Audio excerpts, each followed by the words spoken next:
বুবলিকে নতুন স্টাইলে দেখিয়ে হেসে দিয়ে কেমন মন্তব্য করলেন superstar Shakib Khan. Hello viewers, বিস্তারিত জানতে চ্যানেলটি সাবস্ক্রাইব করে সম্পূর্ণ ভিডিওটি দেখতে থাকুন। সুপ্রিয় দর্শক, ঢাকায় চলচ্চিত্র আলোচিত অভিনেত্রী স্বপ্নম বুবলি হাজারো সিনেমার কাজে ব্যস্ত থাকে। মাঝে মধ্যে সরব থাকেন ফেসবুক পেজ নিয়ে।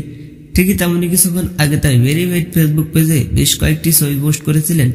পোস্ট করা ছবিগুলোর ক্যাপশনে দিয়েছেন কয়েকটি লাভ ইমোজি, যা ক্ষণিকের মধ্যে সোশ্যাল মিডিয়ায় ভাইরাল।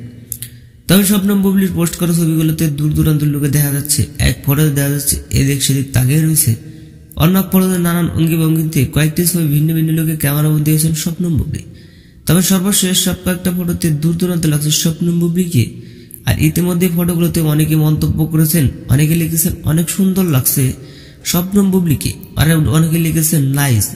এটা থেকে সুপারস্টার শাকিব খান বললেন, বুবলির লুকটি অস্থির, বুবলিকে নিয়ে আর আমার কিছু বলার নেই। তো সুপ্রিয় দর্শক, শাকিব খানের এমন কথা শুনে আপনি কি ভাবছেন সেটা ভেবে কমেন্ট করতে পারেন নিচের কমেন্ট বক্সে। এই ছিল আজকের ভিডিওটি ভালো লাগলে লাইক দিন, আপডেট করবে আমাদের সাথে। অসংখ্য ধন্যবাদ পুরো ভিডিওটি উপভোগ করার জন্য।